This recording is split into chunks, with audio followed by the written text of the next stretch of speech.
दोस्तों जरा सोचे क्या हो अगर आप अपने पसंदीदा टीवी शो या किसी फिल्म की कहानी में पहुंच जाए और अब आप भी उसी कहानी के कैरेक्टर हो।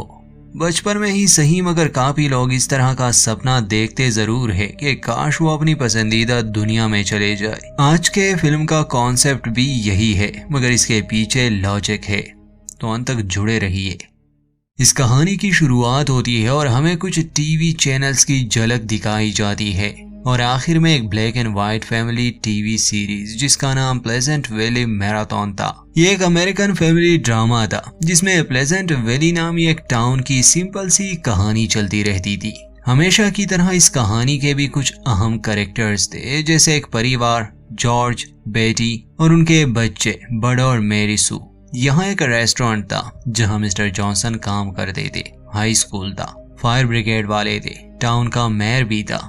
इन सभी कैरेक्टर्स के अपने लाइंस थे और हमेशा ये वही करते जैसे इस कहानी को बनाया गया था।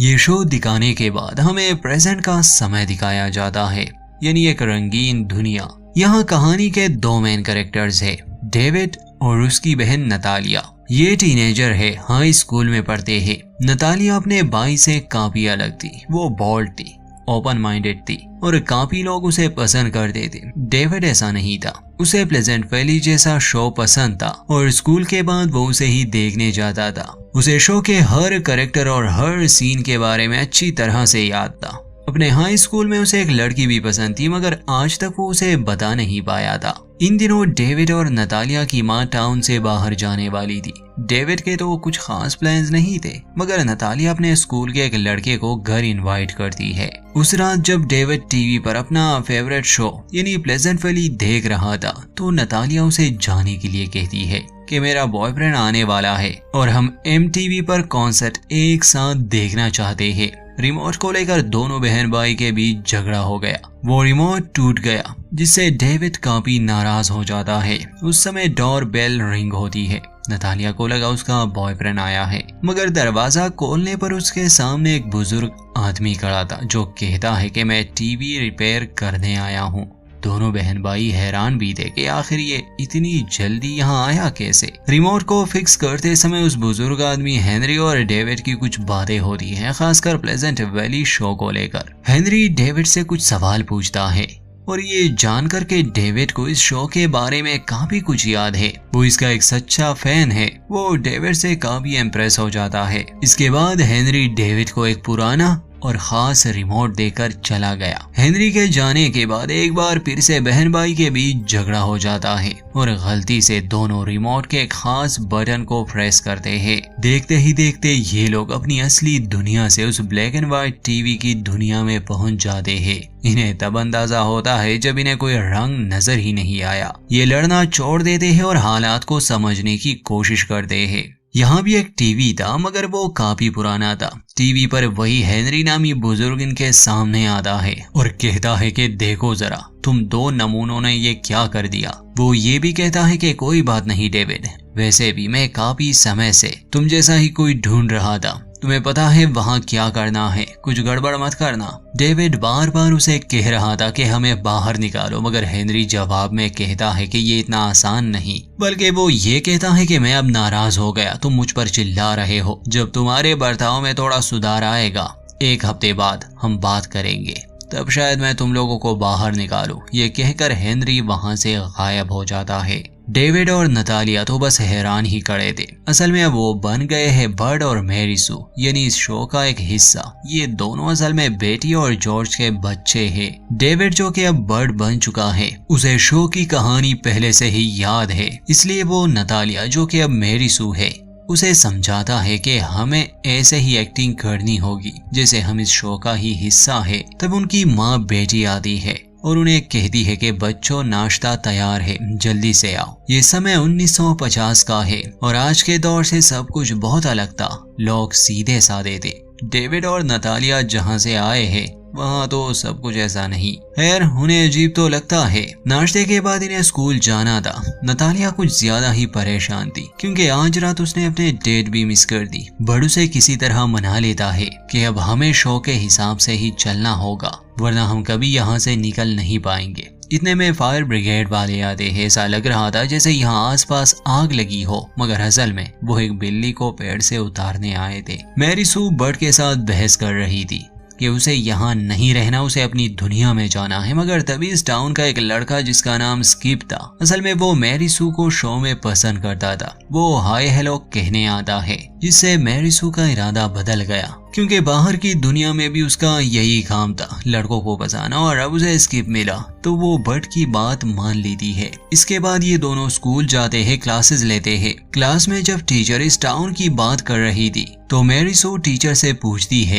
कि प्लेजेंट वैली से बाहर क्या है, मगर चूंकि ये लोग एक खास कहानी का हिस्सा थे, इन्हें पता ही नहीं था कि प्लेजेंट वैली से बाहर भी एक बड़ी दुनिया है। इनके लिए प्लेजेंट वैली ही पूरी दुनिया थी। जैसे अगर ये किसी रास्ते पर चलते रहते तो ये वापस से अपने ही टाउन में आ जाते। मैरी सू की ये बात सुनकर के प्लेजेंट वैली से बाहर भी कुछ है, वो टीचर और स्टूडेंट उस पर हंसते हैं। मैरी सू के कुछ दोस्त भी थे और आज स्किप उसे डेट पर ले जाना चाहता था, जिसे उसके दोस्त काफी एक्साइटेड थे। बट जानता था कि शो को अपने ही हिसाब से चलना होगा, इसलिए वो मैरी को तैयार होने और स्किप के साथ डेट पर जाने की सलाह देता है, क्योंकि कहानी में ऐसा ही हुआ था। बट स्कूल के बाद एक रेस्टोरेंट में पार्ट टाइम जॉब करता था। आज उसे देर हो गई। उसका पार्टनर था मिस्टर जॉनसन। बट का कैरेक्टर हमेशा समय पर अपने काम पर आता था, मगर अब चूंकि एक असली इंसान यहाँ टीवी की दुनिया में आ चुका था तो मैरी सू की वजह से उसे देर हो गई। रेस्टोरेंट में आने के बाद वो देखता है कि मिस्टर जॉनसन एक ही जगह को साफ कर रहा है,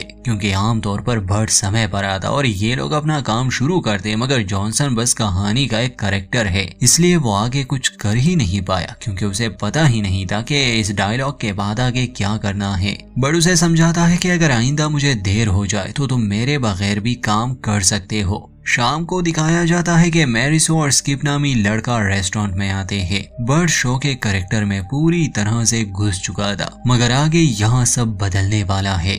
मैरी सू को शो से कोई खास लेना देना नहीं था, इसलिए स्किप को लिए वो लवर लैंड पर जाती है। वैसे तो इस शो में कोई भी इंटीमेट सीन नहीं दिखाया जाता, मगर मैरी स्किप के साथ इंटीमेट होती है और अब आहिस्ता आहिस्ता इस टाउन की चीजें बदलने लगी। बट को मैरी की फिक्र थी, क्योंकि उसे पता था वो कुछ उल्टा सीधा करेगी, मगर जिस तरह बट के पिता का कैरेक्टर था और चूंकि इन कैरेक्टर्स को असली दुनिया के बारे में कुछ पता ही नहीं था, वो बट को तसल्ली देता है। उसी शाम मिस्टर जॉनसन बट से मिलने आया और उसे कहता है कि जिंदगी में पहली बार मैंने कुछ अलग महसूस किया। कई सालों से मैं जो काम हर दिन करता आ रहा था, आज मैंने सब थोड़ा अलग किया और ये तुम्हारी वजह से हुआ। मिस्टर जॉनसन बेटी को देख लेता है, जिससे वो अपनी नजरें नहीं हटा पा रहा था। वहाँ मैरी सू की वजह से अब कहानी के कैरेक्टर्स बदलने लगे।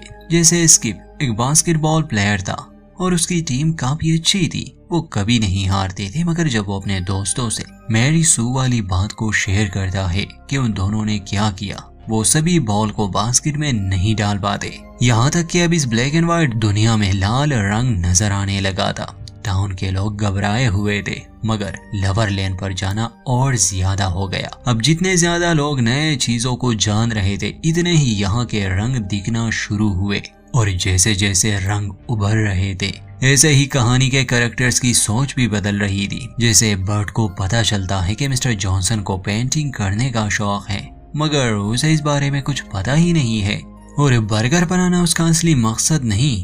टाउन में अब सभी को पता था कि टीनेजर्स लवर लैंड पर जाते हैं। बेटी को इस बारे में कुछ पता नहीं था, इसलिए वो अपनी बेटी से पूछती है।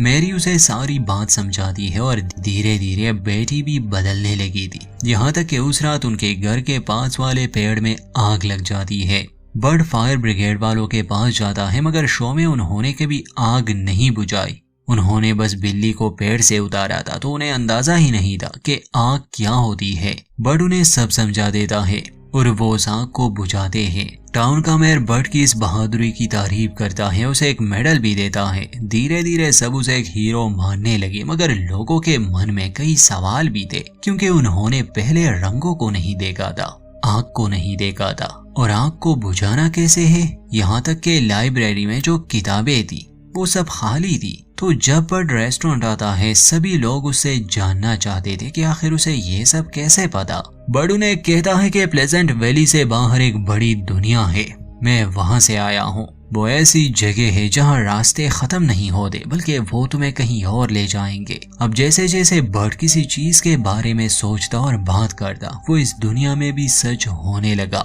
जैसे पहले किताबों के पन्ने खाली थे, पर जब बर्ड किसी किताब की कहानी के बारे में सोचता तो वो पन्ने भर जाते। लोग जानने के लिए और भी उत्सुक हो जाते हैं। वो बर्ड से सब कुछ जानना चाहते थे। अब तो टाउन में कुछ लोगों के असली रंग दिखना शुरू हो गए, मगर कुछ लोग थे जो इस बदलाव से खुश नहीं थे। खासकर इस टाउन के एल्डर्स, जिसमें मेयर भी शामिल था। वो इस बदलाव को रोकना चाहते थे क्योंकि उन्होंने पहले ऐसे रंग नहीं देखे थे और उन्हें डर था कि उनकी दुनिया बदल जाएगी। चूंकि मेयर को तो पता था कि जब से बर्ड ने लोगों को कहानियां सुनाना शुरू की है, यहाँ रंग आने लगे हैं। तो वो मिलता है जॉर्ज से और उसे कहता है कि हमारे आसपास दुनिया बदल रही है जॉर्ज। लोग अपने काम छोड़ रहे हैं और कुछ अलग कर रहे हैं और हम ये नहीं चाहते ना कि हमारी दुनिया बर्बाद हो जाए। जॉर्ज जवाब में कहता है कि नहीं, बिल्कुल नहीं। लालच के तौर पर वो जॉर्ज को अपने काउंसिल में भी शामिल करता है। जॉर्ज तो बस एक मासूम सा कैरेक्टर था जो बहुत जल्दी उसकी बातों में आ जाता है। वो अपनी पत्नी को खुशखबरी सुनाना चाहता था, मगर वो वहाँ थी ही नहीं। हालांकि आमतौर पर वो हर समय जॉर्ज के साथ रहती है, एक वफादार पत्नी की तरह। बट घर पर था। वो अपने पिता से कहता है कि मैं उन्हें बुलाता हूँ। बट जाता है तो ये देखता है कि उसकी माँ भी अब ब्लैक एंड व्हाइट नहीं बल्कि रंगीन बन चुकी थी, क्योंकि बाकी सब इस बदलाव के खिलाफ थे। वो अपने पति को निराश नहीं करना चाहती थी, इसलिए बर्ड उसकी मदद करता है और मेकअप से उसका चेहरा कवर करता है। बर्ड को यहाँ एक लड़की भी मिल चुकी थी, मार्गरेट, जो अब उससे प्यार करने लगी थी और खुद बर्ड को भी वो पसंद थी। हालांकि इस शो की असली कहानी में वो बर्ड को नहीं बल्कि एक और लड़के को पसंद करती थी, मगर अब सबकी सोच बदल रही थी, इसलिए कहानी भी बदल रही थी। बर्ड मिस्टर जॉनसन के लिए लाइब्रेरी से आर्ट की एक किताब भी ले जाता है और उसे देखकर जॉनसन हैरान था, खुश भी था, मगर वो कहता है कि मैं ये नहीं कर सकता। बट उसे हौसला देता है कि जो भी तुम मन से करना चाहते हो तुम्हें वही करना चाहिए। इसके बाद बर्ड मार्गरेट के साथ लवर लैंड जाता है और ये देखकर उसे हैरानी होती है कि वहाँ उस गार्डन में सभी रंग खिल चुके हैं। ये सभी कैरेक्टर्स के इमोशन और सोच पर निर्भर है। जैसे वो सोचेंगे, महसूस करेंगे, दुनिया उन्हें वैसे ही नजर आएगी। जॉनसन जब आर्ट की उस किताब को पढ़ता है, आर्ट की कला तो उसमें पहले से ही थी, इसलिए वो अपने पेंटिंग्स बनाने लगा। शाम को बेटी यानी बर्ड की माँ वहाँ से गुजर रही थी और उसे रेस्टोरेंट के अंदर रंग नजर आए। वैसे भी अब उसकी सोच बदल चुकी थी,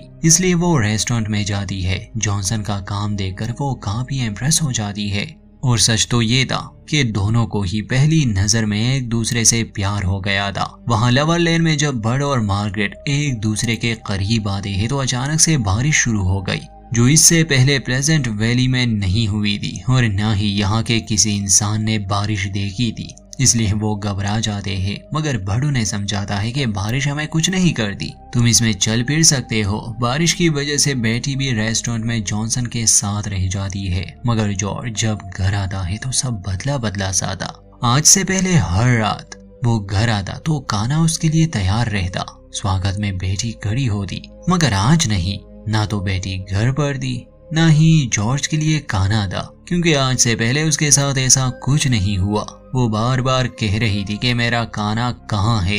वो घर से बाहर आता है और बारिश में चलते चलते वो मेयर और बाकी एल्डर्स के पास पहुंच गया, जिन्हें वो सारी डरावनी कहानी सुनाता है कि उनकी दुनिया कैसे बदल रही है। और अब तो आसमान से पानी भी बरस रहा है। जहाँ एक तरफ प्लेजेंट वैली के लोग बदल रहे थे, खुश थे, मैरिसो वो यहाँ का रंग अपना रही थी। मतलब कि वो जैसी थी अब वो बदल रही थी, बल्कि वो इस कहानी की असली मैरिसो बन रही थी। जैसे अब वो किसी लड़के के साथ बाहर नहीं जाती बल्कि घर में रहती और किताबें पढ़ती रहती।